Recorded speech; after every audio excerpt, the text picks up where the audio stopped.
ഞാൻ അവിടെ പഠിച്ചത് ഇലക്ട്രിക്കൽ എഞ്ചിനീയറിംഗിലാണ്. എൻ്റെ വൈഫ് പഠിച്ചത് സിവിൽ എഞ്ചിനീയറിംഗ് ആണ്. സാറിന്റെ വൈഫ് അവിടെയാണ് പഠിച്ചത്? അതെ.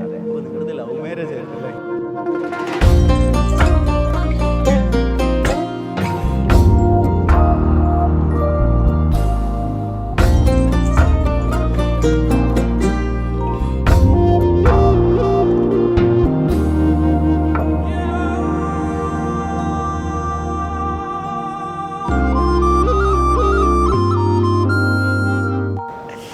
അല്ല, ഞാനും എൻ്റെ വൈഫും വെവ്വേറെ സമയത്താണ് IIT മദ്രാസിൽ പഠിച്ചത്. പക്ഷെ ഞങ്ങൾ രണ്ടുപേരും IIT മദ്രാസുകൊണ്ട് IIT മദ്രാസ് എന്ന് പറയുന്നത് ശരിക്കും ഡേ ടു ഡേ വീട്ടിലൊരു കുടുംബകാര്യം പോലെ തന്നെയാണ്.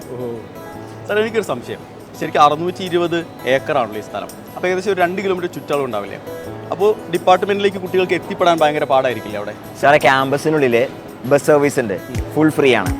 അപ്പോൾ എപ്പോഴും തലങ്ങും വിലങ്ങും ക്യാമ്പസിനുള്ളിൽ കൂടെ ഇങ്ങനെ ബസ്സുകൾ ഓടിക്കൊണ്ടിരിക്കുന്നുണ്ടാവും. അത് നമ്മുടെ ഹോസ്റ്റൽ സോണും അതുപോലെ അക്കാഡമിക് സോണും റെസിഡൻഷ്യൽ സോണിനൊക്കെ കണക്ട് ചെയ്യുന്ന രീതിയിൽ ക്യാമ്പസിലെ സെൻട്രൽ സ്പോട്ടായിട്ടുള്ള ഗജേന്ദ്ര സർക്കിൾ വഴി നിരന്തരം ബസ്സുകളുണ്ടാവും. പിന്നെ കുട്ടികളെല്ലാവരും ഉപയോഗിക്കുന്ന മോസ്റ്റ്ലി ബൈക്ക് സൈക്കിൾസ് തന്നെയായിരിക്കും.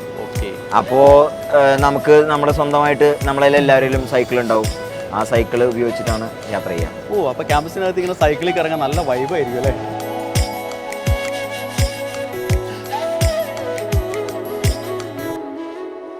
പിന്നെ അല്ലാണ്ട് ആ ക്യാമ്പസിനുള്ളിൽ ഒരു 1000കണക്കിന് സൈക്കിളുകൾ ഒരേ സമയം റൺ ചെയ്യുന്നുണ്ടാവും.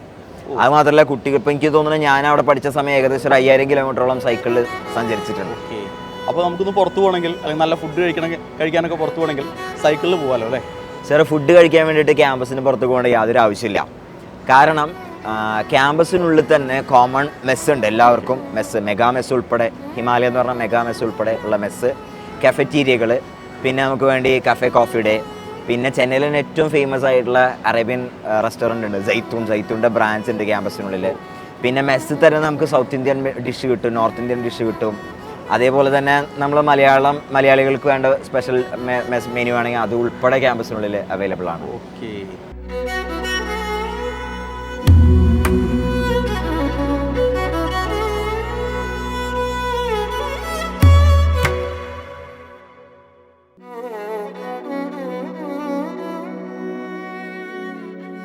വേറെ എന്തൊക്കെ ഫെസിലിറ്റീസാണ് ശരിക്കും നമ്മുടെ കുട്ടികൾക്ക് IIT-കളിൽ കിട്ടുന്നത്? ആ ക്യാമ്പസിനുള്ളിൽ തന്നെ എല്ലാ ഫെസിലിറ്റീസും, ഫോർ എക്സാമ്പിൾ ഷോപ്പിംഗ് സെൻറ്റേഴ്സ്. അപ്പോൾ നമുക്ക് മുടി വെട്ടുന്ന കട മുതൽ പഞ്ചറൊട്ടിക്കുന്ന കട വരെ അതിൻ്റെ ഉള്ളിലുണ്ടാവും. അതേപോലെ തന്നെ ലൈബ്രറിയാണ് വലിയൊരു അട്രാക്ഷൻ. നമുക്ക് പഠിക്കാൻ പോയിരിക്കണമെങ്കിൽ അല്ലെങ്കിൽ ഇൻ്റർനാഷണൽ ജേർണൽസും ഒക്കെ അവൈലബിൾ ആവുന്ന വലിയ അടിപൊളി ലൈബ്രറി ഫെസിലിറ്റി ഉണ്ട്. പിന്നെ ബാങ്കിങ് വേണോ, ബാങ്കുകളുണ്ട്. നമ്മൾ SBI അതുപോലെ കാനറ ബാങ്ക് അങ്ങനത്തെ ഫേമസ് ബാങ്കുകളുടെ ഒക്കെ ബാങ്ക് ബ്രാഞ്ചുകൾ ഉൾപ്പെടെ ATMs ഒക്കെ ഉൾപ്പെടെ ക്യാമ്പസിനുള്ളിലുണ്ട്. അതേപോലെ വേറെ അട്രാക്ഷൻ എന്ന് പറയുന്നത് ക്യാമ്പസിനുള്ളിൽ ഹോസ്പിറ്റലാണ്. അപ്പോൾ നമുക്ക് എന്തെങ്കിലും അസുഖം വന്നാൽ പോലും ക്യാമ്പസിന് പുറത്തേക്ക് പോകേണ്ട ആവശ്യമില്ല. എനിക്ക് തോന്നുന്നു അവിടെ ഇല്ലാത്തൊരു സാധനം പെട്രോൾ പമ്പായിരിക്കും ചിലപ്പോൾ, പക്ഷേ അതിൻ്റെ ആവശ്യം ആർക്കും ഇല്ലല്ലോ. ബാക്കി എല്ലാ സാധനങ്ങളും അവിടെ തന്നെ ഉണ്ട്. എനിക്ക് ഇപ്പോഴും ഓർമ്മ ഉണ്ട്, അസുഖം വന്നിട്ട് നമ്മുടെ ക്യാമ്പസ് ഹോസ്പിറ്റലിൽ ഏകദേശം ഒരാഴ്ചയോളം പനി വന്നിട്ട് ഹോസ്പിറ്റലിൽ അഡ്മിറ്റ് ആയതുപോലെ. അപ്പോൾ അത്രയും ഫെസിലിറ്റീസ് ആ ക്യാമ്പസിനുള്ളിൽ നമുക്ക് തരുന്നുണ്ട് അവർ. ഇനി അവിടെ പഠനം മാത്രമല്ല, നമ്മുടെ അക്കാഡമിക്സിൻ്റെ കൂടെ തന്നെ എക്സ്ട്രാ കരിക്കുലർ ആക്ടിവിറ്റീസ് നമ്മൾ മസ്റ്റായിട്ട് ജോയിൻ ചെയ്യണം.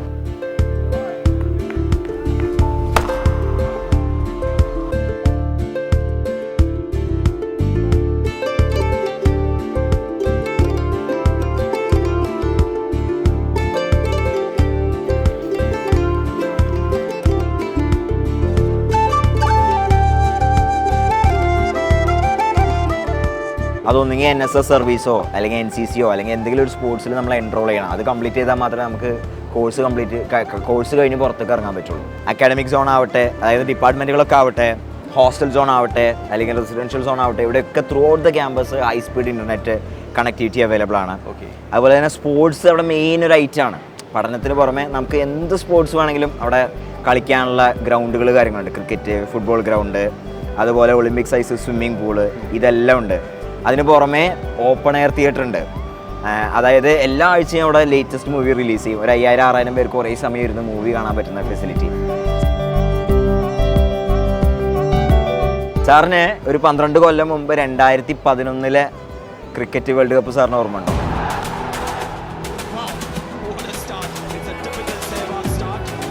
This will be frustrating for the Bangladesh captain. Gets it easily. Up goes the man. 1400 of his career, his second in the World Cup. This is the first World Cup 2011. പിന്നെ മറക്കാൻ പറ്റുമോ sir? 2011 12 കൊല്ലം മുമ്പ് India world cup എടുത്തതാണ്.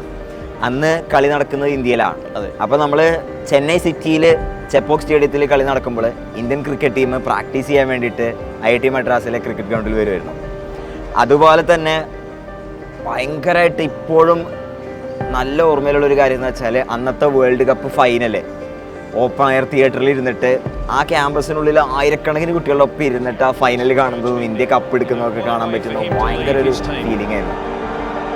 Absolutely magnificent. Dhoni finishes off in style. A magnificent strike into the crowd.